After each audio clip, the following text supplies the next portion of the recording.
Accountability Seminar. Ladies and gentlemen, it's a pleasant day today.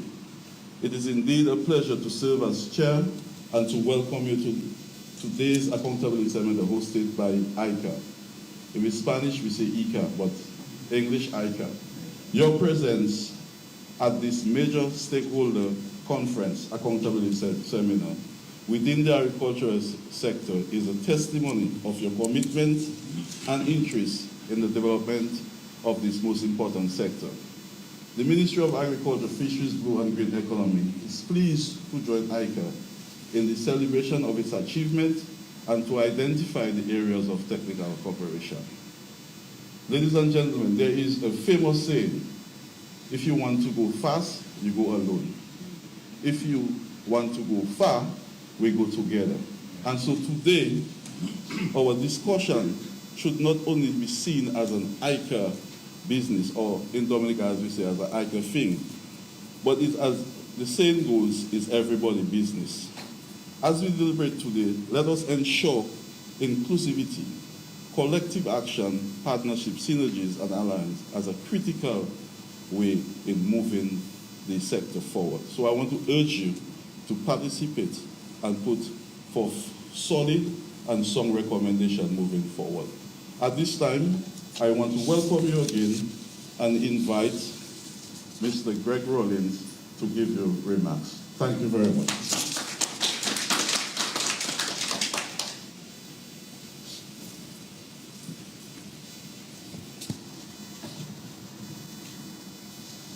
Thank you very much, Mr. Chairman, Mr. Ryan Ansell, the Permanent Secretary in the Ministry of Agriculture and Economy, and please permit me to adopt the protocol that has been established, but I have to also recognize the Honorable Roland Royer, the Minister of Agriculture, Fisheries, Blue and Green Economy. I also want to recognize the representatives of our development partners, CARDI, the representative of the country coordinator, Dr. Nadia Paquette, and some of the Sustainable Agriculture in the Caribbean SAC project. I also want to recognize the representatives of the various farmer and agro-processor organizations. We have a number of important organizations here that we work closely with. I want to recognize them. Our IICA staff, representatives of other development partners, members of the media. A pleasant good morning to you all. A pleasant good morning to you all. It's indeed a pleasure for me to bring remarks on behalf of IICA this morning, and in particular on behalf of our Director General, Dr. Manuel Otero, and the staff of the delegation here in Dominica. And I want to extend a very warm welcome to all of you and to thank you sincerely for joining us for our annual accountability seminar. We recognize you're all very busy people and we don't take for granted your presence here with us.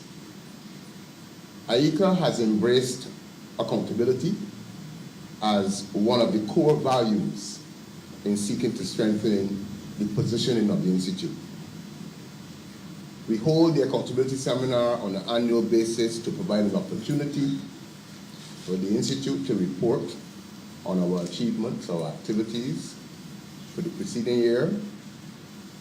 It also provides an opportunity for our partners and collaborating institutions to be aware of what we are doing, and this allows us to establish linkages between what IICA is doing and what our partners are doing.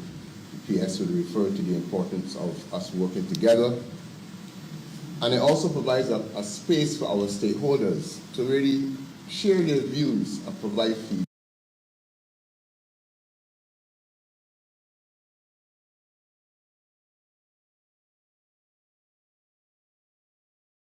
The last accountability seminar that was held last year, we have embarked on our new medium-term plan for the period 2022 to 2026. It came into effect in 2022. And this medium-term plan will guide our priorities, our programs for the next few years. And I therefore think it's important for me to say a bit about this medium-term plan, for it sets the context within which we'll be working. The medium-term plan for 2022 to 2026 has been developed to support our member states, both individually as well as they respond to the rapidly changing global trade and economic environment. As you're well aware, that have agriculture and food, these being the COVID-19 pandemic and the current conflict in Ukraine. When we combine these global events with challenges associated with climate change, with the rapidly changing digital and other technologies, and the new agri-food geopolitics, as we will call it, it is clear that our institutions like IICA, CARDI, FAO, and others, as well as the various governments, including the government of Dominica, will have to adjust their strategies to achieve the desired objectives and results that they've set for the agricultural sector. It is within this context that the Institute has advanced a technical cooperation proposal based on a number of strategic actions to support the strengthening and transformation of agri-food systems in fulfillment of the mandate issued by the Inter-American Board of Agriculture, which endorsed, and I want to emphasize this, the 16 key messages which were presented by the Americas to the Global Food System Summit in 2021. We also are intended to provide tools and inputs that contribute to the development of a new generation of public policies, recognizing the importance of having a sounder policy environment for decision making and to facilitate the development of the sector. And therefore, we want to develop policies that contribute to agriculture's contribution to agri-food systems, as well as policies that help us to resolve the climate crisis and address the issues of science and innovation, bringing agricultural producers of all conditions and sizes to the forefront. And let me emphasize this.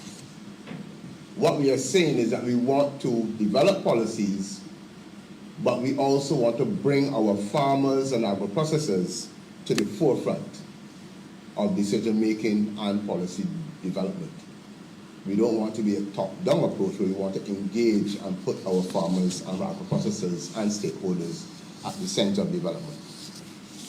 In terms of our technical focus, the 5 hemispheric programs that we had under the last medium-term plan will remain in effect with some adjustments and consolidation. So we have the programs on innovation and bioeconomy, territorial development and family farming, international trade and regional integration, climate action and agricultural sustainability, and agricultural health, safety, and agri-food quality. Moreover, 2 additional hemisphere action programs have been included. One on the digitalization of agri-food systems, given the need for us to use digital technologies and solutions to advance the sector, and the other on the important area of gender equality and youth, given the important role that youth and women play in the sector and the need to engage both the youth and the women in a very, very sustained manner. In addition, the Institute has established what is called the Public Policy Observatory for the agri-food systems. I mentioned policy before, and this is a mechanism that seeks to generate policies and information that will inform member states on options that they can take to create that very, the environment that is needed to for the development of the sector. And we've also established what is called the Coalition for Capacity Building to Transform Agri-Food Systems. And these are 2 complementary mechanisms intended to strengthen the policy frameworks and the capacity of member states to transform agri-food systems. In delivering the medium-term plan for 2022 to 2026, we will place great emphasis on supporting member states in the Caribbean as they respond to the various global challenges. As such, the Institute is fully committed to support the decision of CARICOM heads of government to establish a target to reduce the region's food import bill by 25% by 2025 in the so-called 25 by 25 initiative, in seeking to achieve greater food reliance for the region. And in the case of the OECS member states, including Dominica, through the development and the implementation of the OECS Food and Agriculture Systems Transformation Strategy, which also focuses on enhancing food security and achieving greater food reliance for the OECS region. For countries like Dominica to achieve sustained food security and greater food reliance, we believe that there's a need for greater emphasis on the identification and focus on those products for which available resources and technical capacity allow for increased production productivity and the delivery of products at competitive prices to consumers in both domestic and export markets.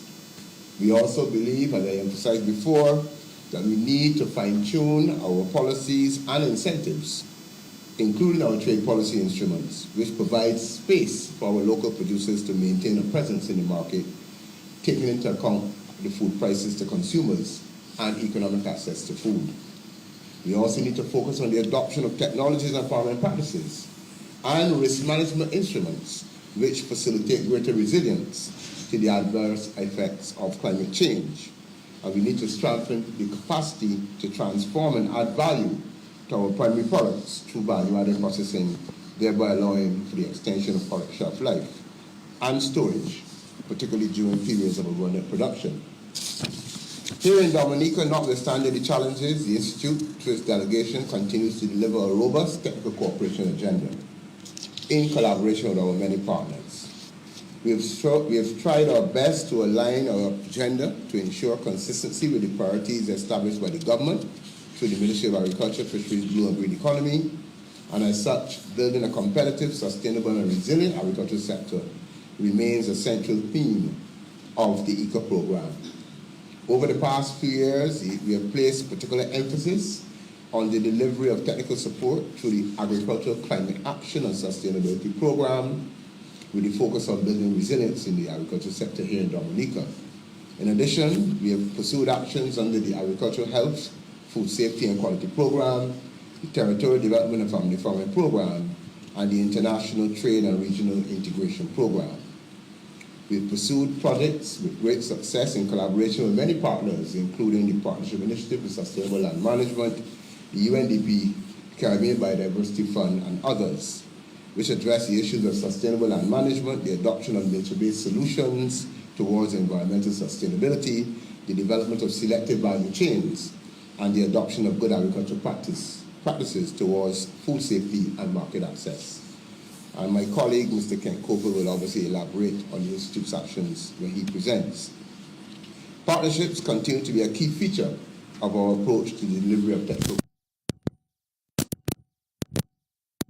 both our traditional, non-traditional, resilient, competitive, and sustainable agriculture. Our progress over the last few years would not have been possible without you, our development partners and stakeholders. I also wish to place on record my thanks and appreciation to the hard work of our dedicated staff here in the delegation in Dominica, Mr. Kent Coppell, our technical specialist, and Ms. Maureen Dominique, the Assistant Executive Secretary. They have gone beyond the call of duty to ensure that our program here has been very successful. I also want to recognize the contributions of the interns and the other staff who have joined them in that process. In closing, I take this opportunity to once again reiterate the commitment of the Inter-American Institute for Cooperation in Agriculture to work with all stakeholders in the agriculture and rural sectors here in Dominica to achieve sustainable agricultural development, food security, and rural prosperity. Once again, I thank you for your presence here. I do hope you will find the seminar both useful and informative, and urge you to feel free to share your views during the discussion sessions. I thank you once again for your attention.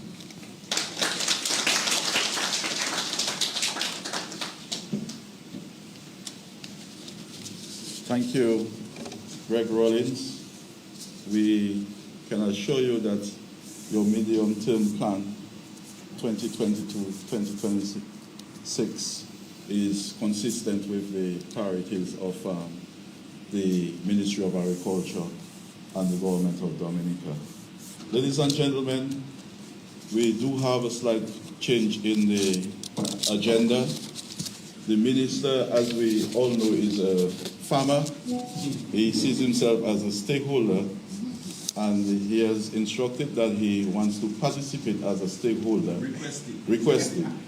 Yes. And so we'll have a slight change on the agenda, and we will now invite the Honorable Minister of Agriculture, Fisheries, Blue and Green Economy to deliver his feature address. Make him feel welcome. Thank you, P.S. Anselm. Good morning, everyone. Let me recognize Honorable Julian Defoe, our Minister of State with special responsibility for fisheries and the blue economy. Honorable Lakia Joseph, our Parliamentary Secretary in the Ministry with special responsibility for agro-entrepreneurship. Our P.S. Anselm, of course. Mr. Greg Rollins, who is the IICA representative in the Eastern Caribbean states. Our technical specialist in Dominica, Mr. Ken Coppell. Our rep from Cadi, Mr. Darren Etienne. Of course, Dr. Nede Paquet, our WUS rep in Dominica. I'm also seeing our friends from the Bureau of Standards, my former colleague Mara Abraham, representative from DEXIA as well, from the Youth Division, staff of IICA, and all other stakeholders, a very good morning. It is a good morning.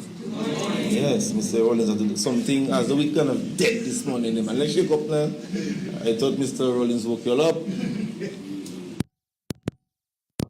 It's truly an honor and great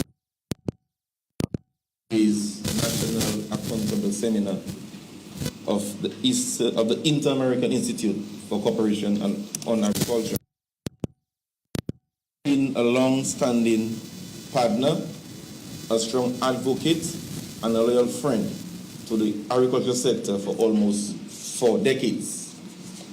Today's accountability seminar is convened to receive reports on IICA's performance over the last year and to advance discussions on the key actions to be undertaken by IICA to address national food and nutrition security that would foster sustainable development.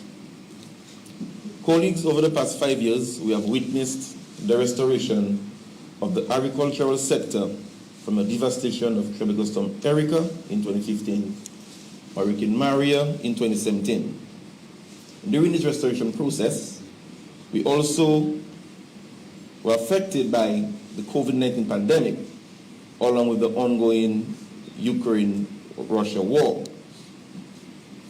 In support of Dominica's sustainable development and being cognizant of the sector's vulnerability, we have embarked upon a major reset of the agricultural sector to increase the sector's contribution to GDP. As such, we have prioritized the following actions that will assist in building a resilient sector. A redesigning of technical packages with an emphasis on promoting and financing climate change adaptation and disaster risk mitigation activities. A reallocation of resources to pursue input substitution by the expansion of the production of key commodities such as white potatoes, leafy vegetables, tomatoes, onions, seamas, pork, poultry, prawns, and tilapia.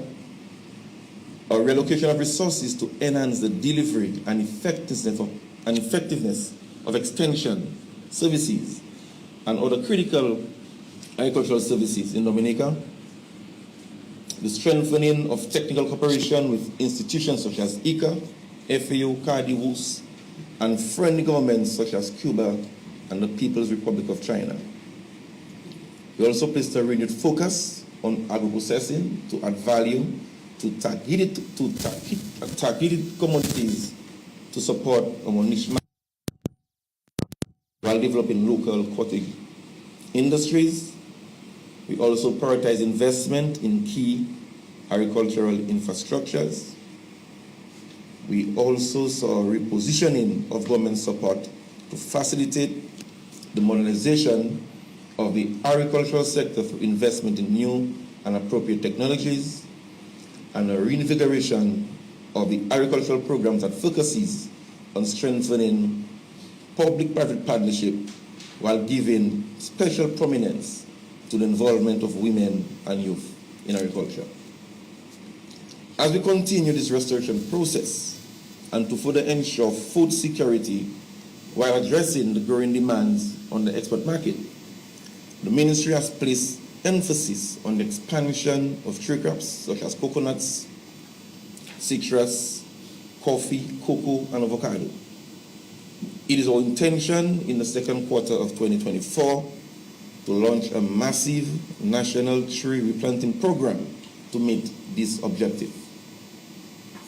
We are currently investing in the rehabilitation of propagation facilities, a citrus certification nursery with capacity of 50,000 plants, and a coconut nursery at a capacity of 25,000 plants. To date, we have imported 13,000 Brazilian dwarf nuts, which are currently at our nurseries for distribution and to commercial farmers in the first quarter of 2024. Ladies and gentlemen, the transformation of the agricultural sector requires a collaborative effort. And as a government, we have treasured a partnership with agencies such as IICA. Over the past year, IICA has provided support to many agricultural initiatives that help build resilience in the sector while creating opportunities for agro-entrepreneurs. I speak to initiatives such as Strengthening Coastal and Marine Climate Resilience Project, IICA Trade Project, which was geared at building export-ready macro, small and medium-sized agro-exporters to access regional and international markets, the Sustainable Land Management in Dominica, which was funded by UNEP and PSLM, Service for Capacity Building for the CMOS Value Chain in Dominica, which was funded by FAO, and of course, the ITC Coconut Project. The ministry recognizes the need for both coordination and technical cooperation in agriculture to improve the overall capacity of the sector to deliver a safe and secure supply of food to our population. We believe that through shared knowledge, best practices, research and development, innovation, and the facilitation of agricultural trade, finance, and investment, we can achieve much as a nation. I wish to thank IICA for the continued invaluable support to the sector and our country by extension. I must thank my good friend, Mr. Kopel, for his dedication over the years in the execution of IICA's program, and most importantly, ensuring that the program met the needs of the ministry and, of course, the farming population of Dominica. Mr. Rollins, I also want to thank you for your support and guidance provided to me and the ministry. And I would like to reaffirm the government's and the ministry's commitment to working closely with IICA as we seek to build a more robust and resilient agricultural sector. Earlier this week, we discussed some key areas for future support and collaboration that lend to the further commercialization of the sector. We look forward to the finalization of those plans, and as your main stakeholder, we will work closely with you to ensure these plans are realized. I pray for a very fruitful seminar today, and I look forward to many more of these sessions where we can discuss and plan the future of this important sector. Thank you very much.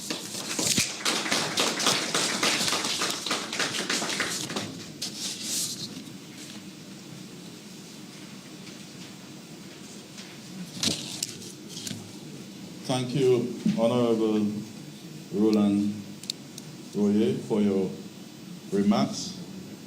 We appreciate the vision that you've shared. The Ministry of Agriculture, and I see my other boss, Defoe, Honorable Defoe. I can't forget fisheries. We have a tall mandate for agriculture to contribute 700 million by 2030. And so inclusivity and integration of programs and sharing of resources is going to be critical to move the sector forward.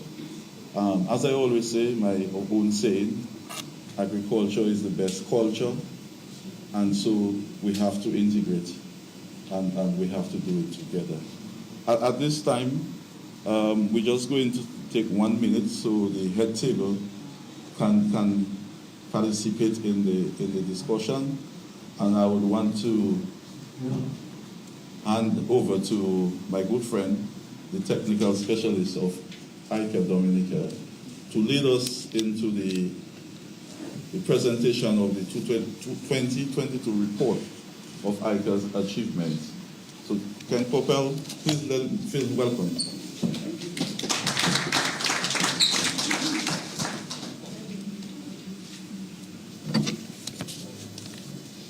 I noticed Mr. Ansem left with the paper on salutations, so I'm going to. Thank you.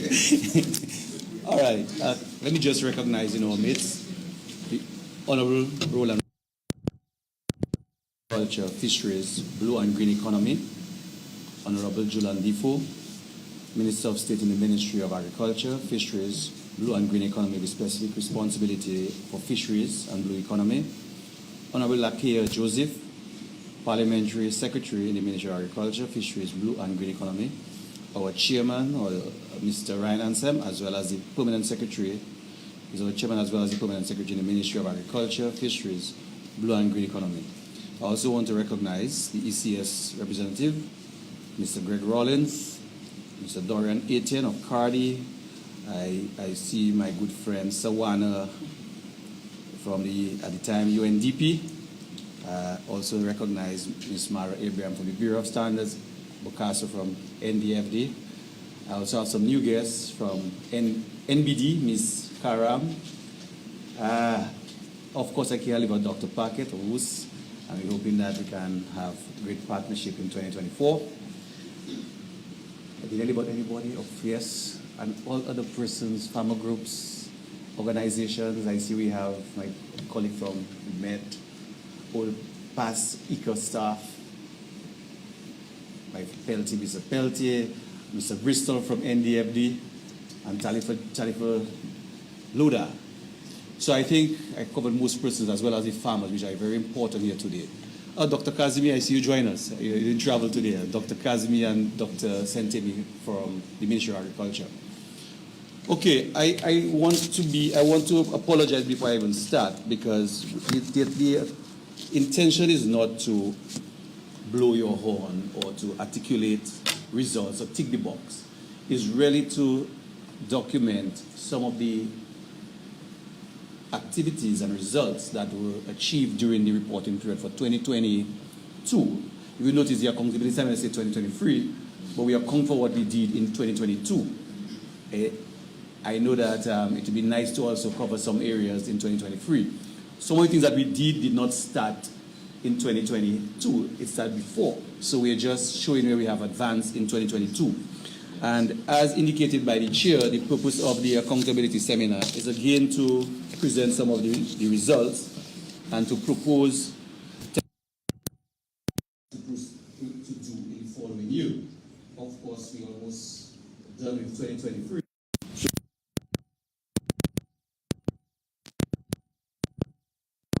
Just want IICA operates under 5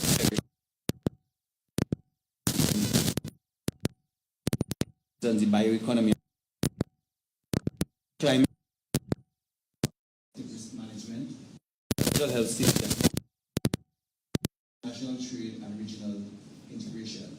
Most of the programs that we did in 2022 fall within the climate change and natural resource and management, agricultural health and food safety, and international trade and regional integration.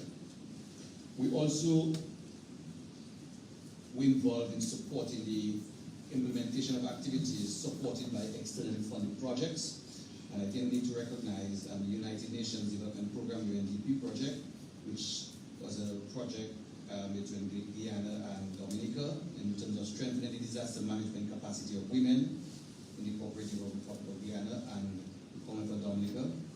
We also had a project with the Partnership Initiative on Sustainable Land Management, PISLM, under a project funded by the United Nations Environmental Program, UNEP. And the title of the project was Sustainable Land Management in the Commonwealth of Dominica and Strengthening Resilience of Agricultural Lands and Forests in Dominica.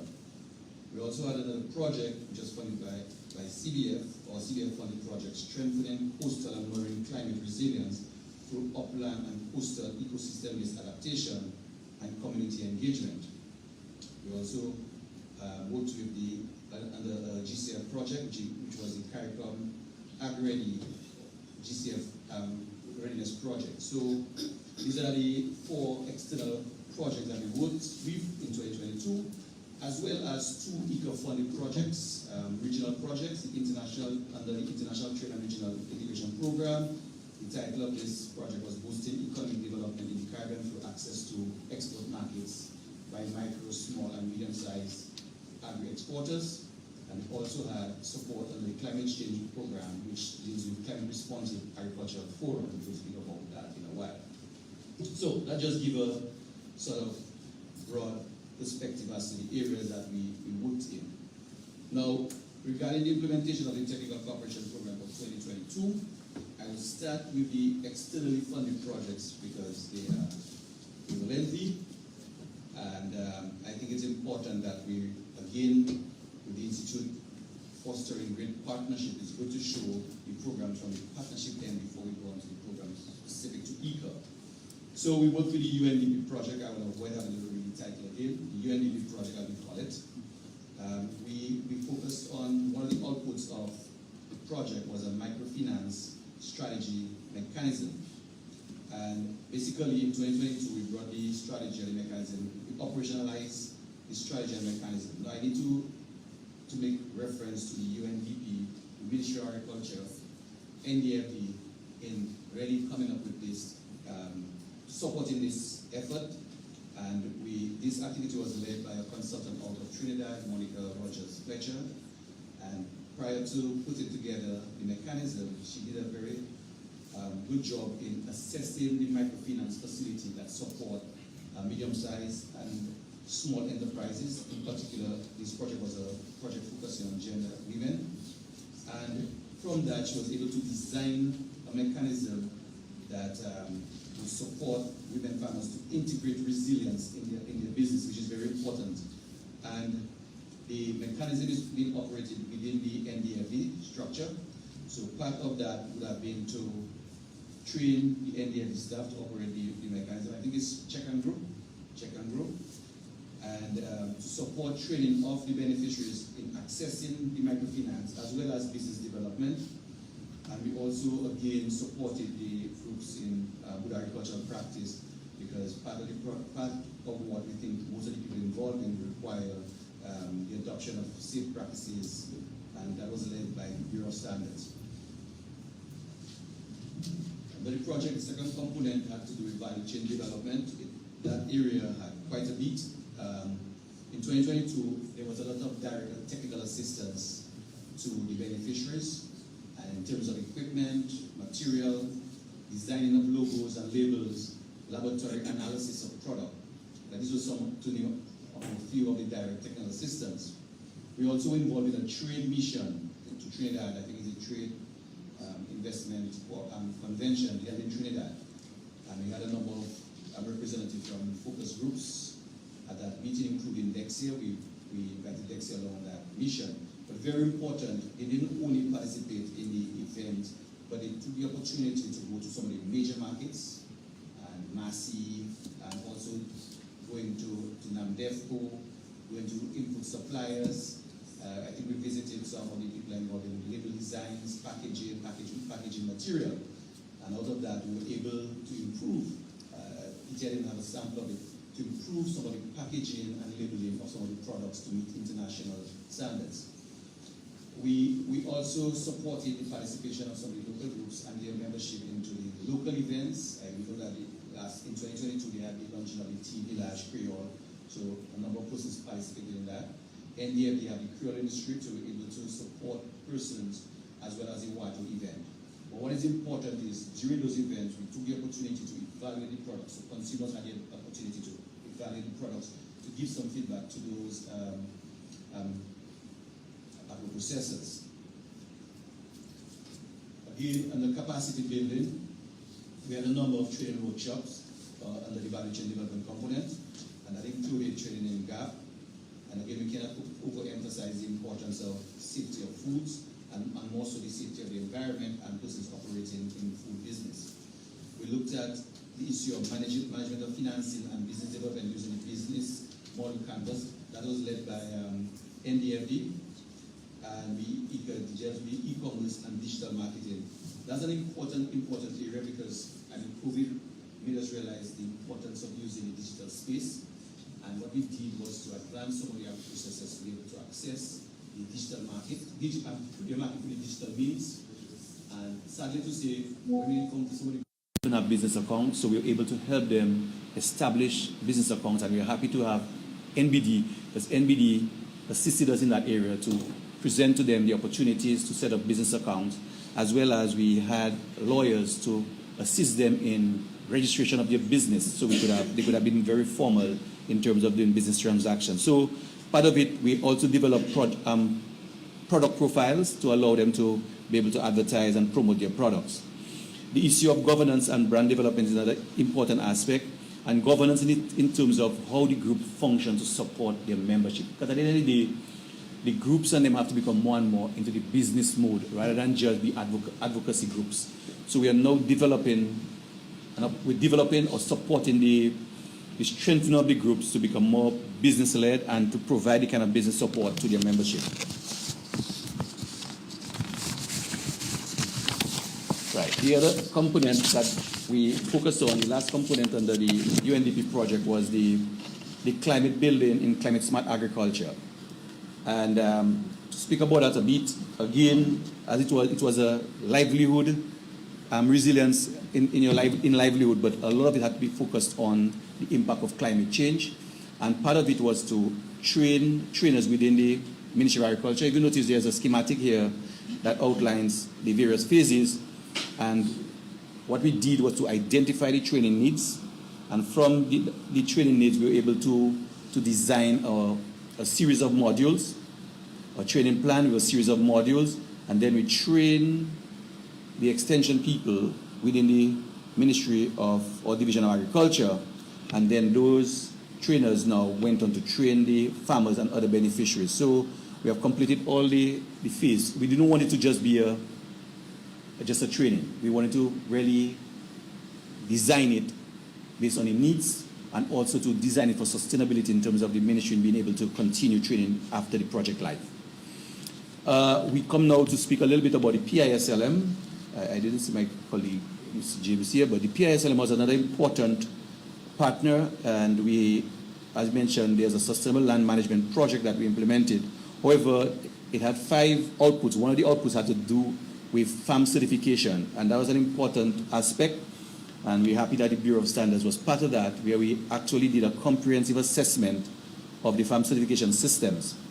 And to include in 2022, what we did was to do farm audits of a number of farms, I think 30, using the Global Gap checklist. And we found a lot of gaps, and based on those gaps, and I also would want to give the opportunity to note that the Bureau has a different tier system in certification. There were gaps at all levels. As a matter of fact, most persons were not meeting the tier 3. So what we did was to procure and to support about 30 farmers in reaching the minimum, at least the minimum tier towards farm certification. That include the improvement in terms of signage, record keeping, hygiene facilities, personal protective equipment, pesticide storage. There's a range of things from building of storerooms to having certification, signage on farms. Additionally, To support the global gap, we're able to develop a number of codes of practices. Codes of practices are basically standards following the guided process of the Bureau in terms of national standardization. So we're able to develop eight codes of practices. We hired a number of persons to assist us in that. And now the code at the stage where we can move forward to the next level of the Bureau, the process of standards development.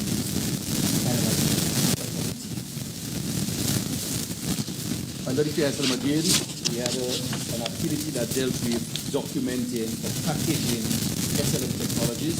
First, we identify what exists. We also identify those that can be adopted. And what we did was to prepare a user-friendly manual that Extension can use now to develop training manuals for farmers. That was led by Mr. Nation, who was the key resource person in that activity, and we were able to document a number of practices, and I think the manual is to be published by PISLM, and we were able to support a technical guide for a video script. So I think PISLM also looking forward to preparing a video based on the technical guidelines provided by the resource person. We established or we design and identify various demonstration plots. And the first, it's not going to be in the presentation, but we designed not just for SLM practices, but other things like composting, staking, trellising, and so on. However, most of our focus was establishing plots in terms of sustainable land management. But the important thing is how we design it, taking into consideration the high nature value farming index criteria. So you would have seen maybe in Sylvania, some improvement to the site with storm drains, step down drains, some additional vertical strips, and planting of some tree crops. Again, trying to demonstrate some sustainable land management practices. We established a number of plots. In total, I think it's about 5 plots, but during the reporting period, we just really focused on 2 plots at a time. Under PISLM, in terms of market, we also dealt with marketing of commodities, and the first activity, or the main activity that was done in 2022, was to identify the priority value chains. And that was very important, because we were not just looking at commodities with the best market potential, but we take into consideration commodities that is best suited for conditions, take into consideration they need to have a resilient agriculture. So part of the criteria is the resilience of the commodity. So I think we came up with about 8 commodities, and that was led by Ms. Lucilla Luis. She's in the room with us, and we completed that based with discussions with the Ministry of Agriculture, DEXI, and other parties. So we came up with a ranking and identified those commodities, and we went on to develop this value chain, do the market research and market analysis, position those commodities in the market. Move on to the CBF Eco-Based Adaptation Project. This is a project that really promoted the issue of green engineering as well as green business. And during the year, we actually worked with the University of Florida, IA Movement. These are some of the partners under the project. And part of it was last year we did a training in drone technology. Again, introducing people to the technology, but more so in terms of mission planning, scheduling, and training on the use of drone to capture data. But what is interesting in this training is we were able to have a drone pilot that was able to do all the flying to collect data. I see he's right very first, Mr. Benjamin, right? He's a community person, teacher by profession, but he participated in the session, and for almost a year, he was flying the drone to capture the data. And very important, using the LiDAR technology to be able to monitor the impact of some of the intervention that was done under the project. And suffice to say, during the major storm, sometime in November, right, he was the only person on the site to capture in real time what happened in Pilisufra in terms of the land slippage. So the drone became useful to the community, and they were able to use it to monitor activities as well as to monitor some of the plots that we certain interventions had. We also looked, as I indicated, the issue of green business. key commodity that was used in this project is the use of vector strips in terms of land stabilization, but we also look at vector in terms of the business aspect in craft, and we had a group involved in soap making, so we invited East Africa Thomas, who is somebody that is very well known for making soap, and she facilitated a 2-day training workshop in actually making the soap, molding the soap, and coming up with a product that sort of unique to the community. We continue the capacity building in eco-based adaptation systems and climate smart agriculture, where we looked at the soil health in terms of using the soil-centric approach, and a number of persons were trained in that. And we really try to do it within the context of the needs of the community. And in that, we were able to support 2 farmers with various supplies, input to support what you're doing in terms of interventions to reduce land slippage and other factors that might be affected by climate. One being a woman, giving a brush cutter and a knapsack.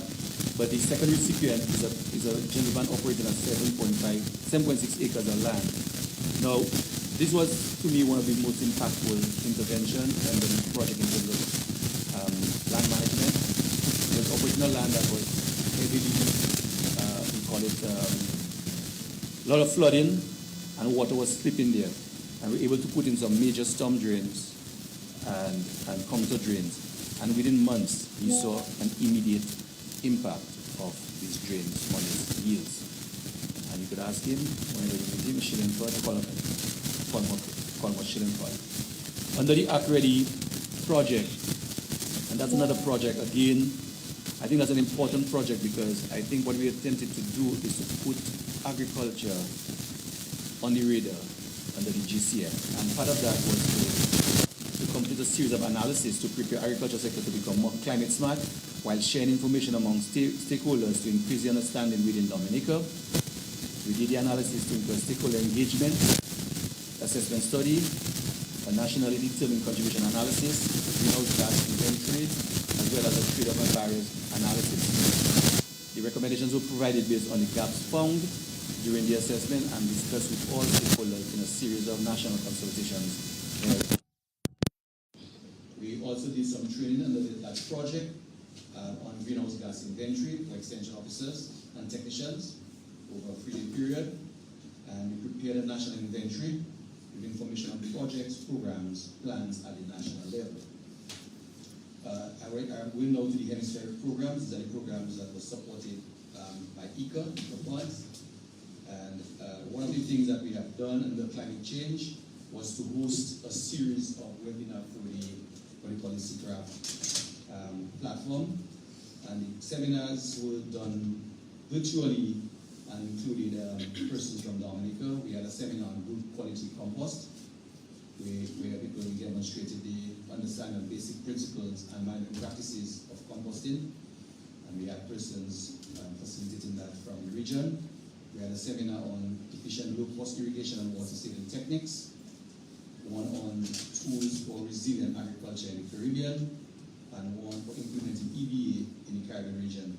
Basically, we use the platform to share experiences, share technologies, some lessons learned, and some best practices, and that was done regionally. I must say we had good representation from Dominica. I think in the first event we had about 57 persons, 18, 20-something, and 30-something persons participating in those seminars. Right. The other one is the International Trade and Regional Integration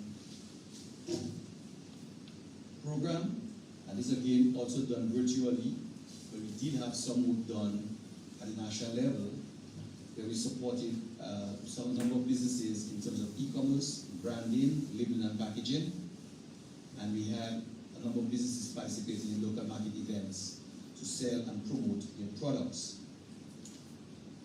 IICA also sponsored a number of events in 2022. We had the regional greenhouse gas meeting that was held in Trinidad, and 2 persons from Dominica participated. We had a market event in Trinidad. We had a number of persons participating. We had the ministerial meeting for the pre-COP 27 meeting in Costa Rica, and the then Minister attended that meeting in Costa Rica, and we had a decision policymakers meeting where ES and Mr. Ryan and Sam attended that meeting, as well as the Codex. We continue to support the group of Codex, and the Mario Abraham from the Bureau attended that meeting. So these are some of the sporting events that we have been supporting in 2022.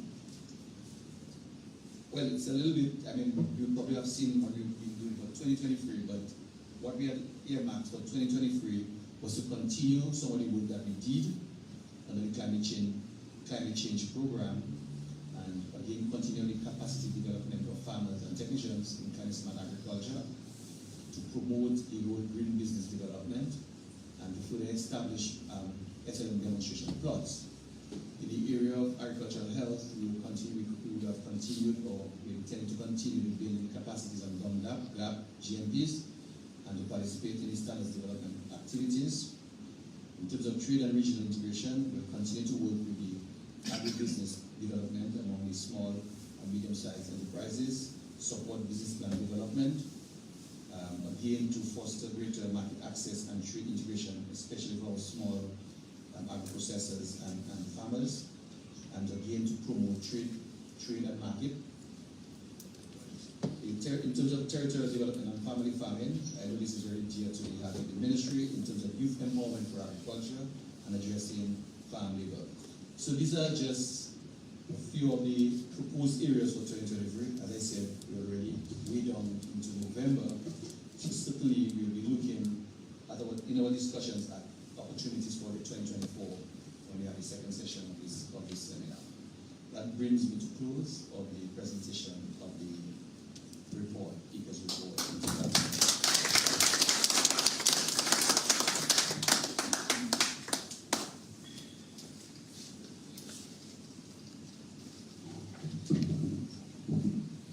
Thank you, Mr. Coker. I know you want to dive in straight into the discussion and the dialogue, but before we go to the partners and client technical cooperation dialogue and question, we have two important activities that we want to do. We want to invite the Honorable Minister to the head table, and a presentation of the IICA report will be officially made to the Minister.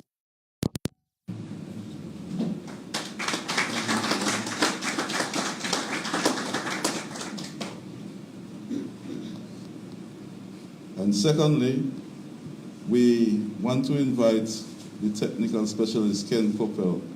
I have realized that 15 years has gone fast. And Coppell has been the technical specialist 15 years. That is basically 3 PhDs.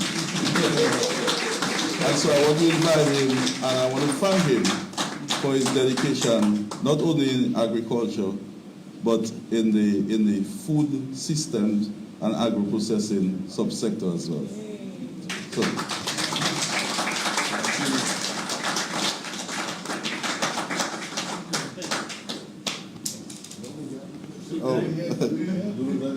So you can just get a pin on this. Yeah, he's back. I don't know by that.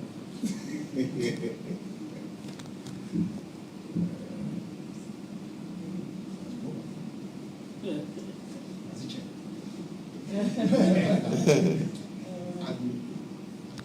Let me just read this.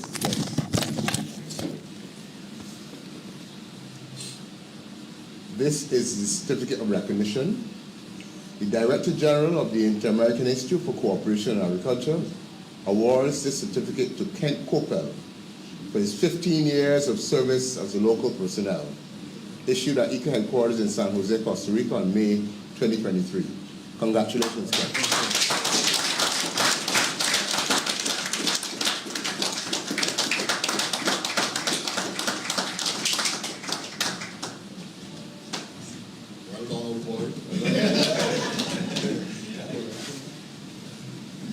okay, thank you very much.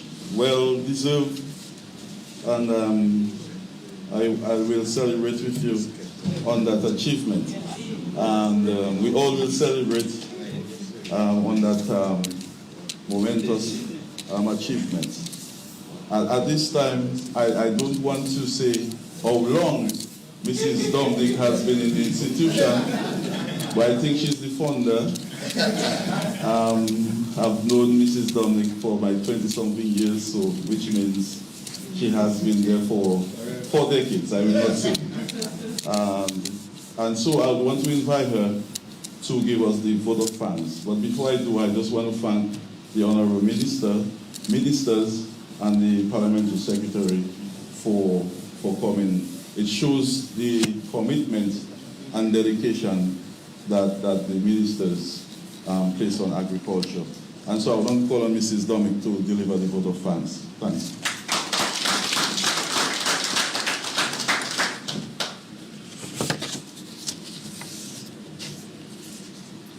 Good morning, everyone. Good morning.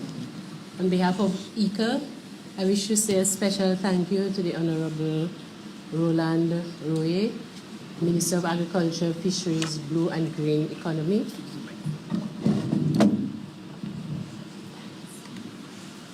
for making the time to be with us this morning and presenting some remarks. And we also wish to thank the Honorable Julian Defoe, Minister of State in the Ministry of Agriculture, with specific responsibility for fisheries and blue economy, as well as Honorable Lakia Joseph, Parliamentary Secretary in the Ministry of Agriculture, Fisheries, Blue and Green Economy, as well as to Mr. Ryan Ansel, Acting Permanent Secretary, for chairing the session today. Thank you all.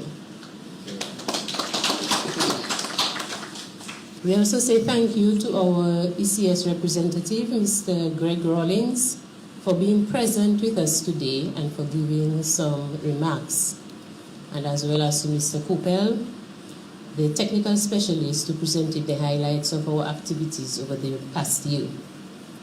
We say thank you to our collaborating partners from the UNDP, PISLM, and the CBF EBA projects, as well as all our stakeholders for their partnership and contributions made in 2022. I want to say thanks also to all the consultants whom we have worked with under the various projects, as well as the staff and the interns who have assisted us in the administration of these projects throughout the year. Thanks also to the media who have assisted in informing the public of our activities, and a special thank you to MO News for carrying the opening session live on YouTube and Facebook. And finally, I want to say thanks to all of you for attending. Thank you very much.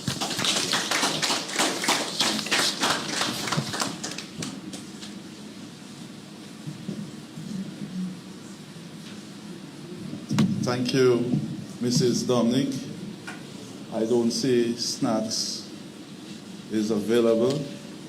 So what we will do, we will start the session on the dialogue and questions presenting on how we move forward on the IICA's program moving forward.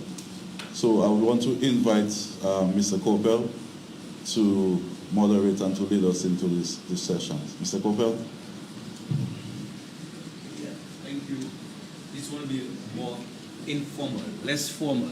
So I think it's important that people in the room know each other. And since we have the opportunity here, we can quickly go around the table just to see who you are. People know each other and feel more comfortable in making comments. I don't assume that we all know each other. So where you are now, I'll start at this table. I'll start at this table. So just give me.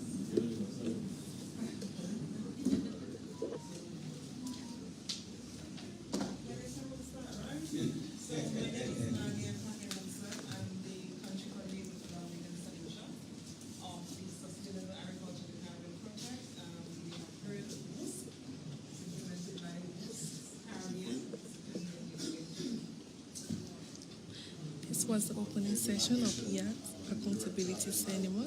We thank the viewers of MO News for joining and have a wonderful day.